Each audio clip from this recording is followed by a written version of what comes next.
En este tema, ya veréis, no es un tema muy largo, es un tema que es relativamente fácil, sobre todo en comparación con otras cosas que hemos hecho. Y en este tema, ¿qué es lo que vamos a ver? En la primera parte vamos a hablar de textos que son, digamos, que son textos útiles en el mundo laboral. Vamos a ver cómo se elabora correctamente un currículum vitae. Os voy a explicar también diferentes tipos de modelos de currículum y os voy a proponer uno, que es el Europass, que a mí me gusta mucho y que es un modelo de currículum que se reconoce en toda la Unión Europea, que se rellena mediante una aplicación, ya lo veréis. A mí es un modelo que me gusta mucho, pero también el currículum, también os lo explicaré, hay que adaptarlo al puesto de trabajo que uno vaya a buscar. Si, por ejemplo, vais a buscar un puesto de diseñador gráfico, no vayáis con un currículum Europass, porque vuestro propio currículum sería vuestra carta de presentación como diseñadores. Claro, si vais con una plantilla rellenada, van a decir, pues mira qué tipo de diseñador. Hay muchos modelos por internet y bueno, yo os explicaré cómo hay que hacer bien un currículum y qué cosas hay que tener en cuenta a la hora de completarlo bien. Y después ya vosotros elegiréis si queréis hacer el modelo Europass o si queréis hacer un modelo que vosotros os inventéis o si queréis coger una de las plantillas que hay por internet. Esa va a ser una de las actividades que vais a tener que hacer, naturalmente hacer un currículum, y yo quiero que sea un currículum real, vuestro, actualizado. Solamente os voy a permitir una pequeñita, iba a decir trampa, pero ni siquiera es trampa, que sí que quiero que pongáis ya que tenéis el cuarto de eso, que tenéis el graduado en secundaria. ¿Por qué? Porque a mí me gustaría que ese currículum os sirviera de verdad cuando en junio salgáis de aquí. Entonces, como vais a titular, de lo que se trata es de que ya pongáis que vais a titular. Y si no podéis titular porque tenéis alguna asignatura de tercero y no tal, y os va a faltar otro cuatrimestre para titular, como mínimo ya lo tenéis listo para, en el momento en que tengáis que entregar ese currículum, tenerlo bien hecho. Por tanto, ya os digo, lo que pretendo es que sea un currículum que sea real, y buscando ya una foto de carnet que os parece que puede ir bien en el currículum, porque os voy a pedir también que adjuntéis la foto. Por tanto, ya, si no la tenéis, id buscándola. Claro, el currículum... Tiene que ser actual, no cuando éramos jóvenes. No, ni cuando hice la primera reunión no vale, no, ni las de perfil de Facebook, no, ni un Elsa Pataki, ahí, No, en este caso sería Elsa Patética. Pero bueno, ahí estamos. Algo de patética hay. No, nada, venga. Después, ¿qué otro texto es muy útil que tendría que ir siempre junto con el currículum, pero que la mayoría de veces nos dejamos, que es la carta de presentación o la carta de... el Europass no lo llama carta de motivación. ¿Qué sería? Una carta o un correo electrónico en el que vosotros básicamente lo que decís es que adjuntáis el currículum y destacáis algún aspecto concreto del currículum. Si tenéis que presentaros a un trabajo y os piden un currículum, no tenéis que ir simplemente con el currículum o no tenéis que enviar el currículum, sino que el currículum tiene que ir acompañado de una carta de presentación o de una carta de motivación. Bien online, si lo entregáis a través de un correo electrónico o a través de un portal, lo que sea, bien en mano. Entonces también vamos a ver cómo se hace una carta de motivación o una carta de presentación. Lo mismo, si elegís el modelo Europass, el Europass tiene ya unas plantillas también de carta de presentación que va muy bien, porque lo único que tienes que hacer es ir rellenando. Pero si elegís otro modelo, también vais a tener opciones para hacer una carta de motivación libre. ¿Qué más? Aparte de eso, también os voy a hablar brevemente de cómo habría que afrontar una entrevista de trabajo. Si os llaman para una entrevista de trabajo, qué errores deberíais evitar y qué aspectos deberíais potenciar, que es lo que hay que hacer en una entrevista de trabajo. Son materiales que ya os he puesto la fuente, aquí tenéis la fuente, y en fin, y están bastante contrastados con, aparte de familiares míos que se dedican a estas cosas, amigas mías que trabajan en recursos humanos y todo eso, y que es verdad que lo tienen en cuenta. Ya está, que luego tú dices, vale, yo mando un currículum y a lo mejor mando el currículum y el currículum lo tiran, sí. Probablemente si es un currículum de estos que no te han pedido, probablemente sí. O resulta que me va a contratar la empresa de mi primo y se va a reír de mi currículum, vale, sí. Pero si vais a trabajar a Zara, ¿sí? Os van a pedir un currículum y ese currículum tiene que estar bien acompañado de una carta de motivación bien escrita y luego tienes que saber 4 cosas para pasar la entrevista, porque luego va a haber una entrevista. Pensad que el currículum y la carta de motivación son el paso previo para que os llamen a una entrevista. Y luego la entrevista puede tener diferentes fases, También os lo explico porque ahora se están poniendo también muy de moda entrevistas grupales. Primero te plantean una serie de ejercicios para hacer en grupo. Las personas, los responsables de recursos humanos ven qué rol tiene cada persona, cómo actúas en grupo, cómo convences a los demás, etc. De ahí hacen una primera criba y luego ya te llaman a la selección particular, ya por una entrevista cara a cara. Entonces, ese tipo de cosas pues hay que tenerlas en cuenta. Y pensar que eso ya empieza a funcionar no solamente para las entrevistas de trabajo, sino que ahora, desde este curso, quien quiera estudiar magisterio en la Universidad de las Islas Baleares tiene que pasar un examen a propósito. Después de la selectividad, tiene que pasar unos exámenes y una de las pruebas es una prueba grupal. Y estarán allí los profesores evaluando las actividades, en fin, las competencias sociales de cada persona y cómo argumenta, y cómo convence, y cómo también cede, y eso eso se puntuará y a la hora de entrar en la carrera también será decisivo. Entonces todo ese tipo de cosas que hasta ahora en España no se tenían en cuenta, pues últimamente se empiezan a tener en cuenta y hay que saber, bueno, pues que es una buena entrevista de trabajo, pues no tienen que ir comiendo el chicle, no sé, que os diga, sí, o no tienes que tutear al entrevistador, Si luego el entrevistador te dice, no, tuteame, ya es otra cuestión, pero si no, que no hay que llegar tarde o que no hay que ir vestido ni demasiado formal ni demasiado informal, en fin, cosas de sentido común que a lo mejor en las que no hemos reparado, Entonces será nada, muy breve, fundamentalmente a través de vídeos que tenéis en el aula virtual. Esto, si fuera un curso de verdad de estos largos y todo eso, haríamos prácticas, que ya lo he hecho algún año, de hacer prácticas, de una entrevista y otros entrevistados, pero no es el caso. Vale, esto sería respecto de los textos. Entonces, como veis, muy facilitos, muy útiles y ningún tipo de problema, ningún tipo de dificultad en la parte de los textos. En la parte de la literatura, pues tampoco vais a encontrar mucha dificultad, la verdad, porque vamos a hablar de la literatura de posguerra, vamos a hablar de qué pasa después de la Guerra Civil Española, vamos a hablar de qué pasa después de la muerte de Franco también muy brevemente, y eso nos va a servir también como marco para la lectura que tenéis, que es la lectura obligatoria de las bicicletas son para el verano, porque pensad que las bicicletas son para el verano empieza durante la Segunda República, empieza en la primavera del 36, justo antes del golpe de Estado de Franco.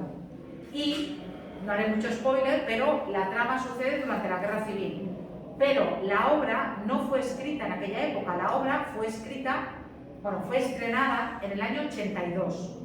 Porque evidentemente, cuando hablemos de la literatura de posguerra, vamos a hablar de las dificultades que tuvieron los autores de aquella época para ser libres a la hora de escribir, a la hora de publicar y a la hora de tratar ciertos temas. Entonces, hasta que no viene la democracia a España, Fernando Fernán Gómez no se atreve a poner por escrito algunas de las cosas que ponen las bicicletas son para el verano, que de todas maneras, como habréis visto, si la habéis empezado a leer, es una obra bastante equilibrada. O sea, no es que los malos sean unos y los buenísimos sean los otros. O sea, está claro del lado de quién está Fernando Fernán Gómez, pero intenta guardar un punto medio.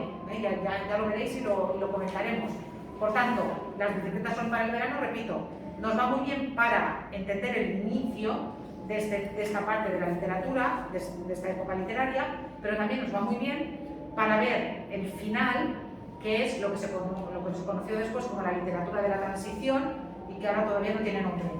Lo que vino después de la literatura de la transición, en fin, no sabemos qué es porque nos falta perspectiva histórica. Hay autores que dicen que todavía estamos en la transición, que todavía no tenemos una democracia plena y que por eso estamos en la transición, pero bueno, yo creo que la transición acabó hace ya algunas décadas. Vale, finalmente, el uso de los signos de puntuación, veremos los signos de puntuación que nos quedan, que son, y repasaremos también los del tema anterior, que empieza la debacle. En fin, los los puntos suspensivos, interrogación, exclamación, guión, raya, son más fáciles, estos que nos quedan son más fáciles.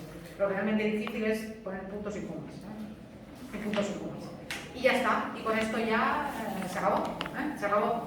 Veréis después en el aula virtual que tenéis 4 actividades evaluables y eso supone que la semana del examen no tenéis ninguna actividad evaluable, porque la primera es esta semana, que es la del currículum, pero en fin, tenéis un poco de margen ahí al final, porque yo sé que estaréis muy agobiados y todo eso. Y luego también veréis que las actividades de refuerzo son cortitas. En este tema no hay cuestionarios muy largos, en fin, veréis que la cosa está un poco más relajada, pues sí, porque todo el mundo va agobiado, porque ya nos queda un poquito y todo eso.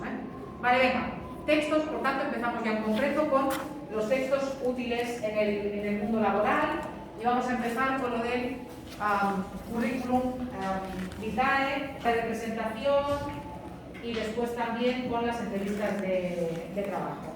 Vale, pensar, currículum vitae es un latinismo y el latín muchas veces pone, por ejemplo, enviar CV, en una oferta de trabajo pone enviar CV a no sé qué. CV evidentemente es currículum vitae. El currículum sería la lista de aquellas cosas que uno ha estudiado o que uno ha hecho durante su vida y que se supone que son pues, su carta de presentación a la hora de enfrentarte a una entrevista de trabajo para el mundo laboral.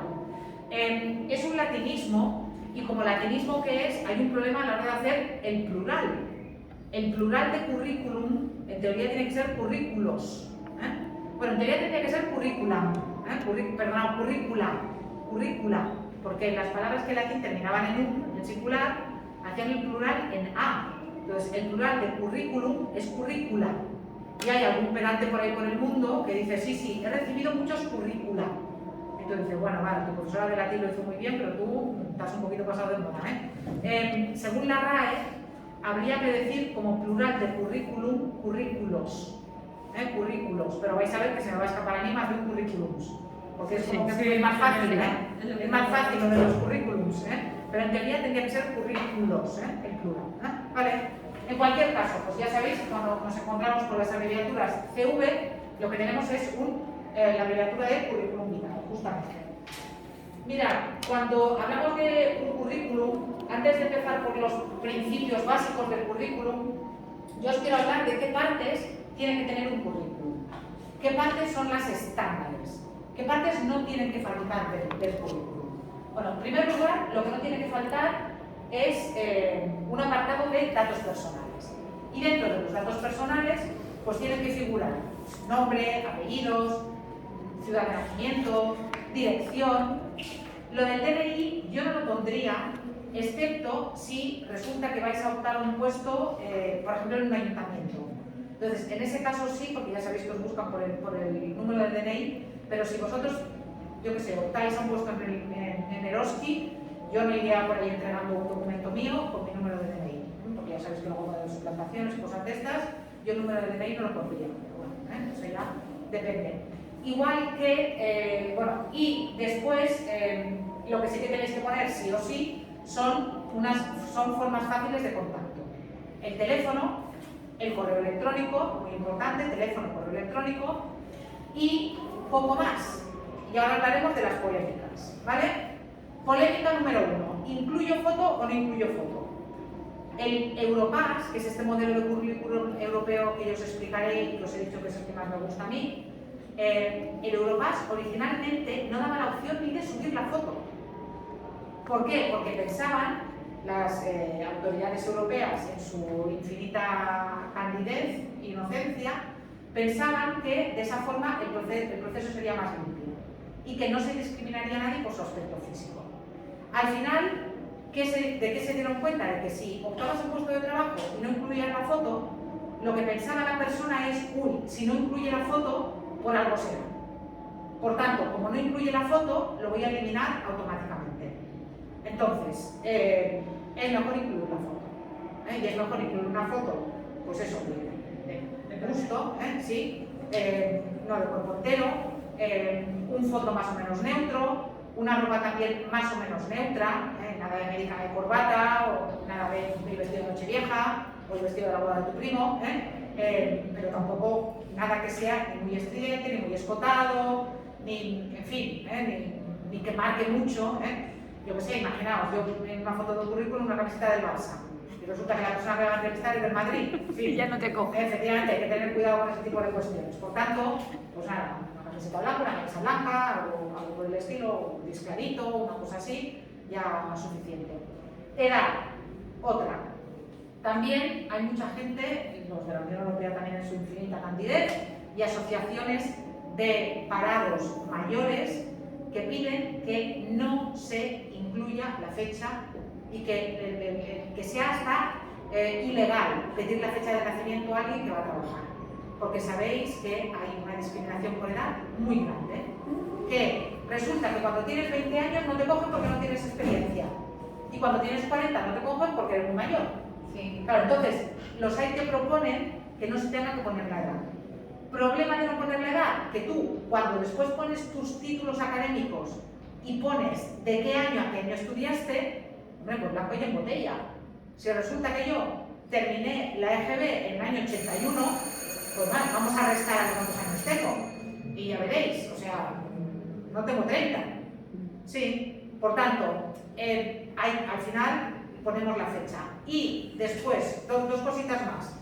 El correo electrónico. El correo electrónico. Tenéis que tener un correo electrónico que sea formal y que sea fácil. Es mucho mejor, o sea, lo mejor es que sea el nombre y el apellido, o el nombre y los dos apellidos. Pero no tengáis ni un correo, evidentemente, ni chica sexy /69, porque no es serio para encontrar trabajo. No riáis que esto pasa. Sí. Esto pasa, ¿eh? No sé qué Forza Barça, arriba, hotmail.com, ¿sí? Ni tampoco estos correos jm tal /36-85, no, que sea un correo electrónico que sea relativamente fácil y que sea serio, ¿vale? Otra, respecto al lugar de nacimiento. Claro, ¿qué pasa? Que también hay trabajos que discriminan a la gente dependiendo de dónde haya nacido. Entonces, hay gente que dice, bueno, yo no pongo dónde he nacido, y si yo no pongo dónde he nacido, pues me van a llamar al trabajo, porque, en fin, no me van a discriminar porque sea de según qué país, pero otra vez, hay que van en contra el nombre y los apellidos. Claro, si tú ves que alguien se llama Adam Smith Goodfellow, hombre, a lo mejor ha nacido aquí, pero va a ser difícil. Sí, entonces, esos son, ya os digo. Perdonad, y lo otro que os quería decir. Estado civil. Otra, el estado civil. Ahí, a los hombres les va a favor que pongan casados y a las mujeres les va en contra. ¿Por qué a los hombres les va a favor? Porque en esta sociedad machista, todavía en la que vivimos, heteropatriarcal, se supone que los hombres son los que mantienen la familia. Y se supone que si estás casado, vas a aguantar mejor todo lo que te hagan, que si estás soltero, que puedes cambiar de trabajo. Y ahí voy también a otra de las preguntas que últimamente hacen en las entrevistas de trabajo. Te preguntan si tienes hipoteca, seas hombre o mujer, porque si tienes hipoteca, se supone que tienes cargas económicas que lo que hacen es que, en fin, vas a aguantar más en la empresa que si estoy de alquiler y mira, dejo el piso y me voy a otro sitio. Y ya os digo, lo del estado civil de las mujeres es un problema que vamos a contar el próximo día. Vale, sí.